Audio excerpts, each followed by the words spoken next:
교회 성도 여러분, 한 주간 동안도 안녕하셨습니까? 오늘은 요한계시록 21장 1절에서 8절까지 본문을 가지고 새하늘과 새 땅에 대한 말씀을 나누려고 합니다. 제가 먼저 본문 말씀을 읽겠습니다. 또 내가 새하늘과 새 땅을 보니 처음 하늘과 처음 땅이 없어졌고 바다도 다시 있지 않더라. 또 내가 보매 거룩한 성 새 예루살렘이 하나님께로부터 하늘에서 내려오니 그 준비한 것이 신부가 남편을 위하여 단장한 것 같더라.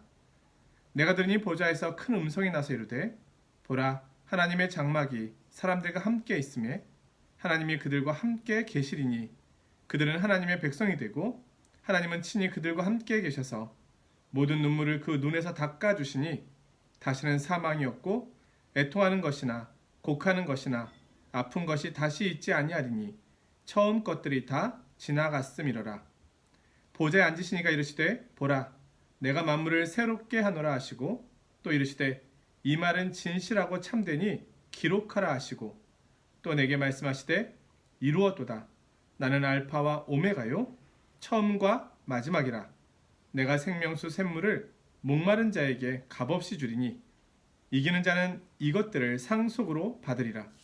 나는 그의 하나님이 되고 그는 내 아들이 되리라.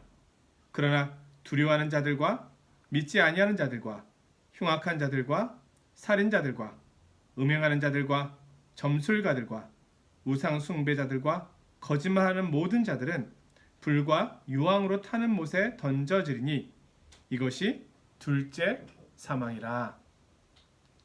아멘. 며칠 전에 유튜브를 통해서 탈북자들의 소식을 보았습니다. 이 북한에서 탈북한 이 탈북민들이 대한민국에 와서 가장 놀랐던 곳, 그것은 인천공항이었다는 얘기를 많이 하였습니다. 한마디로 이런 곳이 있구나 하는 것이었습니다. 태어나서 비행기도 처음 타보았을 뿐만 아니라 그들이 북한에서 들었던 남한에 대한 이야기와는 전혀 상반되는 모습으로 인천공항에 도착했을 때 그 현대식 공항의 모습, 또 친절한 국정원 직원들과 또 행복해 보이는 대한민국 국민들의 여러 모습들을 보면서 이런 곳이 있구나. 정말 같은 지구 아래, 하늘 아래 이런 곳이 있구나. 그런 것을 많이 느꼈다고 합니다. 저는 그 이야기를 들으면서 오늘 이 새 하늘과 새 땅에 대한 이야기가 여기에 적용될 수 있다고 생각하게 되었습니다. 새 하늘과 새 땅, 우리가 많이 듣고 있고 또 여러 가지로 이야기하고 있지만 그러나 우리가 그곳에 도달했을 때는 정말 놀라게 될 것입니다. 이런 곳이 있구나. 정말 이런 나라가 있구나. 이럴 수가 있구나. 수많은 감탄들이 나올 것입니다. 말로 형언할 수 없는 이런 나라가 있었구나. 이렇게 고백하게 될 것입니다. 오늘은 바로 그 새하늘과 새 땅에 대한 이야기입니다. 사실 요한계시록의 끝부분에 나오는 새하늘과 새 땅 이야기를 보면서 우리가 고백하게 되는 것은 이 내용을 보기 위해서 여기까지 온 것입니다. 새하늘과 새 땅의 이 아름다운 영광을 보기 위해서 성경은 어떤 면에서 기록된 것이고 그리고 우리에게 그것을 이야기해 주었던 것이죠. 마침내 우리는 그 목적지에 도달하게 된 것입니다. 환난과 박해, 고난이 있는 성도들을 향하여 요한계시록의 말씀은 끊임없이 인내하라고 말씀해 주었습니다. 그 인내의 결과가 바로 여기에 있는 것입니다. 요한계시록의 가장 큰 목표는 그리스도 안에 있는 사람들의 마지막 모습을 보여주는 것입니다. 믿는 자들의 최후는 가장 영광스러운 모습이 될 것이라는 약속입니다. 여러분과 저는 머지않아 주님께서 다시 오실 때 그곳에 있게 될 것입니다. 새하늘과 새 땅 자료를 인터넷에서 찾아보면 신천지 자료가 참으로 많이 나옵니다. 신천지란 말 자체가 새 하늘, 땅이라는 말입니다. 근데 그것도 원래는 신천, 신지라고 해야 새하늘과 새 땅이라고 하는 발음 번역이 되는데 늘 신천지라고 하는 이 단은 무엇인가를 뺍니다. 그래서 새 하늘과 새 땅이 아니라 새 하늘과 땅 이렇게 이름을 만들어 버렸습니다. 신천지에서 나온 사람들이 이런 고백을 하더군요. 신천지는 정말 지옥이었다. 그런데 그들은 그것이 마치 무엇이 있는 것이냐 여전히 묶여 있습니다. 성경에서 말하고 있는 새하늘과 새 땅, 한문으로는 신천, 신지이고요. 이것은 천국을 말합니다. 우리가 신천지라고 하는 이단에 현혹돼서는 안 되겠습니다. 성경은 창조 이야기로 시작합니다.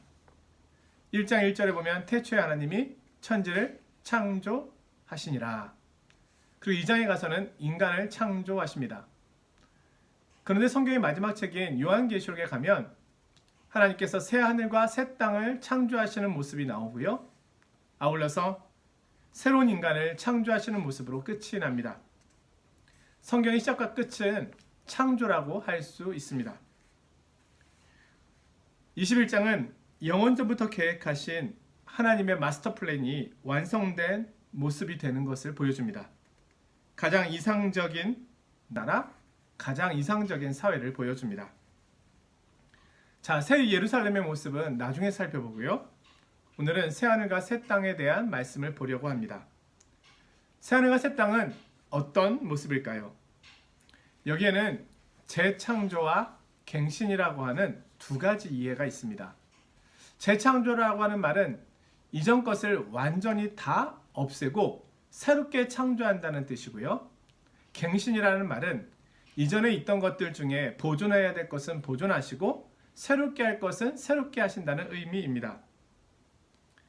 대표적으로 루터교는 하늘과 땅의 새 창조를 가르쳐 왔습니다. 그러나 프로테스탄트 개혁자들은 현존하는 이 하늘과 땅이 죄와 악에서 구원되어 도덕적으로 완전히 새롭게 될 것임을 가르쳐 왔습니다. 어느 견해든지 넓은 의미로 보았을 때는 문제가 없다고 할 수 있겠습니다. 하지만 일반적으로는 새하늘과 새 땅은 재창조가 아니라 갱신을 의미한다고 봅니다. 기존에 존재하지 않았던 새하늘과 새 땅을 창조하는 것이 아니라 기존에 존재하던 하늘과 땅을 새롭게 하신다는 것을 의미합니다. 유진 보링이라고 하는 학자는 만물을 쓰레기처럼 버리지 않으시고 다시 시작하신다. 지상의 문명을 세우기 위한 모든 인간의 노력을 폐지하지 않고 오히려 그 모든 노력을 성취하신다. 하나님께서는 모든 새로운 것을 만들지 않고 모든 것을 새롭게 하실 뿐이다. 자, 5절에 이렇게 말씀하고 있습니다. 보라, 내가 만물을 새롭게 하노라. 두 번째로 재창조가 아니라 갱신이라고 말하는 사람들의 주장을 보면은요, 새하늘과 새 땅에서 사용된 헬라어 새에 사용된 단어가 네오스가 아니라 카이노스라는 겁니다. 네오스는 시간이나 기원의 새로움을 의미한다는 겁니다. 새술은 새 부대에 할 때 헌 부대와 헌술의 완전한 교체를 의미한다는 것이죠. 하지만 카이노스는 특징이나 본질에 있어 질적으로 새로움을 말합니다. 그러므로 새하늘과 새 땅은 기존에 없던 새로운 하늘과 땅이 아니라 기존에 있던 하늘과 땅이 질적으로 새롭게 변화된 상태를 의미한다는 겁니다. 한마디로 갱신을 의미한다는 것이죠. 또 세 번째 갱신을 주장하는 근거는요, 만약 하나님께서 현재의 하늘과 땅을 완전히 소멸하시고 전혀 새로운 하늘과 땅을 창조하신다고 한다면 하나님이 실패한 것이 되고 사단이 승리한 것이 된다는 겁니다. 사탄의 유혹 때문에 인간이 범죄하였을 때 사람을 완전히 소멸시키고 새로운 인류를 창조하셨다면 하나님의 본래 계획은 사탄으로 인해 실패한 것이 되었을 거라는 것이죠. 그러나 하나님께서는 비록 사탄의 유혹으로 아담이 범죄하고 타락했지만 타락한 아담을 용서해 주시고 구원해 주심으로써 하나님의 본래 계획을 완성하셨다는 겁니다. 이와 마찬가지로 타락한 인류와 타락한 피조물을 새롭게 구원하시는 것은 하나님의 최종 승리를 보여준다는 것입니다. 네 번째로 갱신이라고 하는 근거는 새하늘과 새 땅은 신자들의 부활한 몸과 비교해서 설명할 수 있습니다. 신자들의 부활한 몸은 현재의 몸과 연속성 그리고 불연속성 두 가지를 가지고 있습니다. 이미 부활하신 예수님 몸을 보면 우리가 알 수 있는데요. 부활하신 예수님의 몸은 제자들이 문을 닫아 놓을 때도 벽을 통과해서 제자들에게 나타나셨습니다. 부활하신 예수님의 몸은 현재의 육체와는 전혀 다른 차원으로 변화되신 것입니다. 따라서 우리는 새 하늘과 새 땅도 마찬가지일 것이라고 추측할 수 있습니다. 우리는 영화로운 몸을 입게 되지만 서로를 알아볼 수 있게 될 것입니다.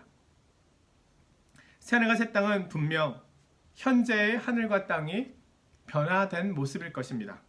그러나 그 변화의 정도가 질적으로 너무 커서 새 하늘과 새 땅이라고 부를 수밖에 없는 것입니다. 그래서 처음 하늘과 처음 땅이 없어졌고라고 성경은 말하고 있습니다.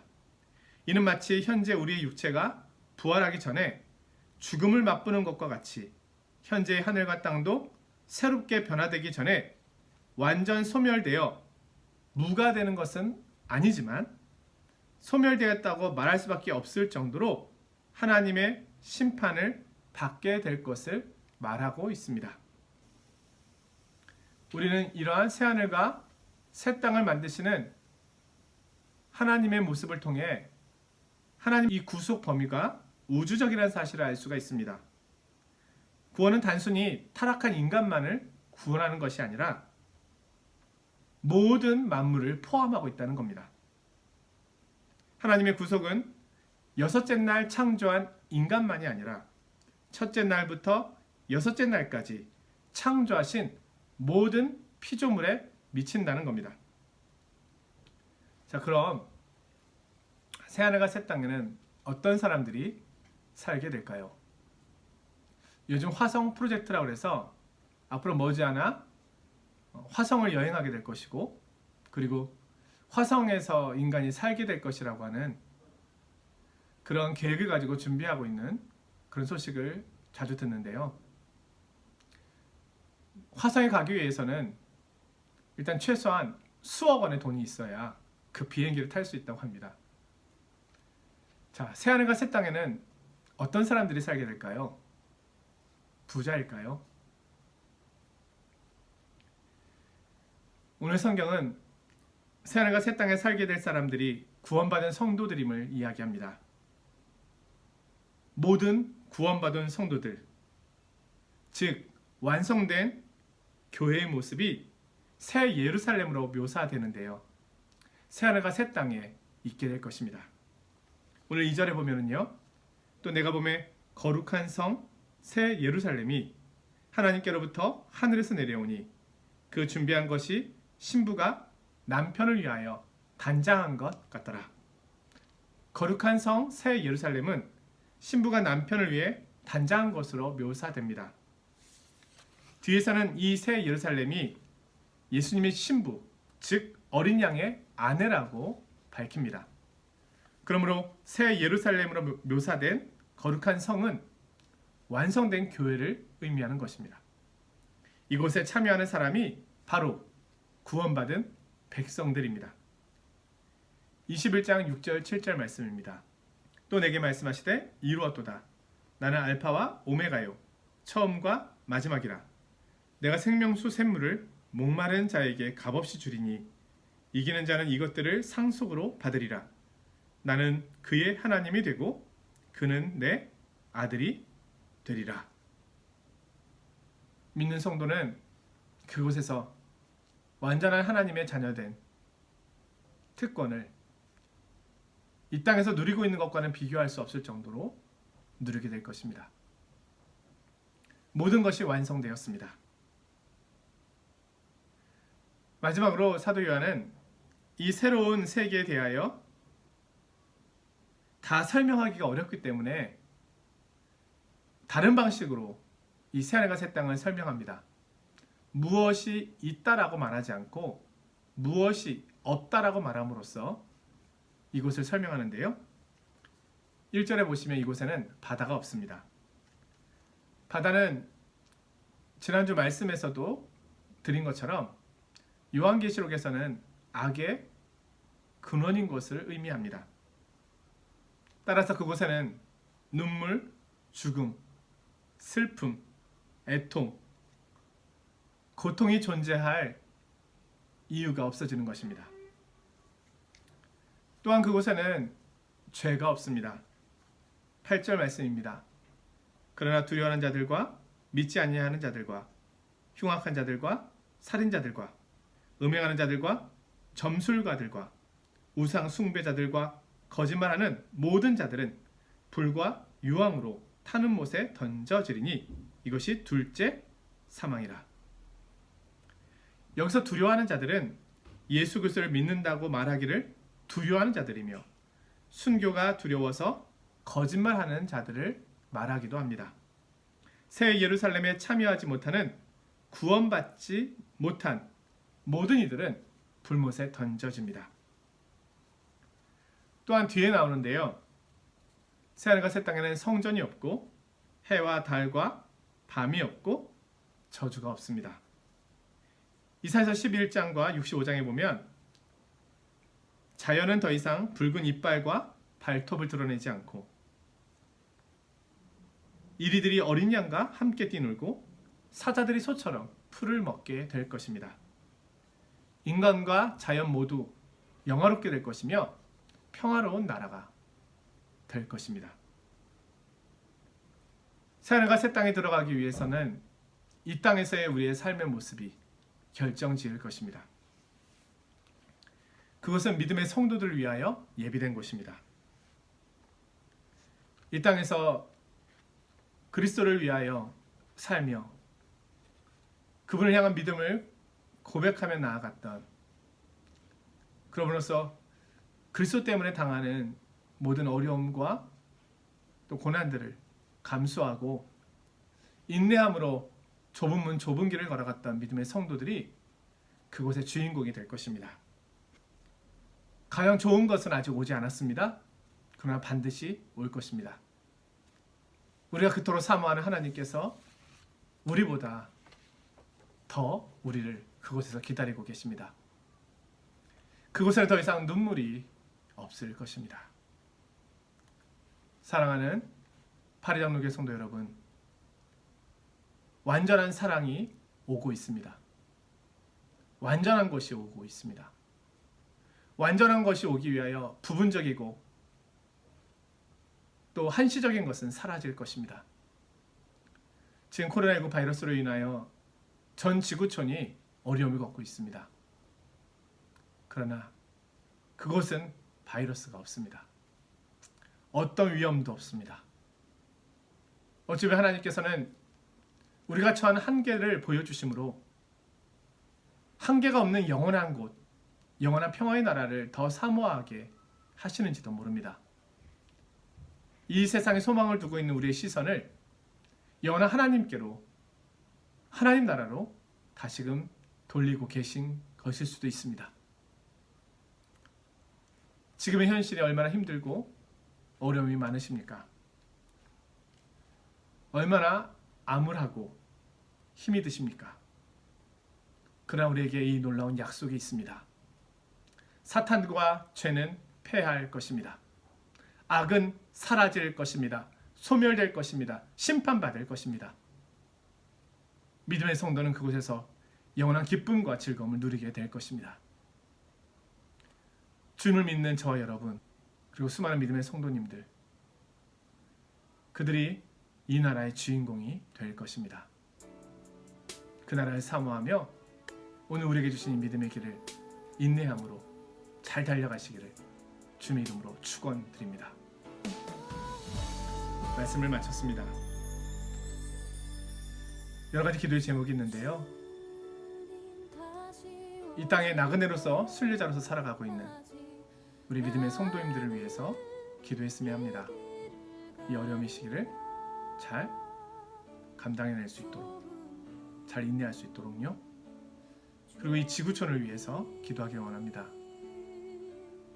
하나님께서 이 코로나 바이러스 위기를 통하여 이 지구촌을 향하여 해주시는 음성이 무엇인지 듣게 하시고 주님께로 돌아가는 기회가 되게 해달라고. 마라나타, 곧 오실 주님을 기다리며 주님의 오심을 위하여서도 기도하길 원합니다. 한 주간 동안도 평안하시고 건강하십시오. 안녕히 계십시오.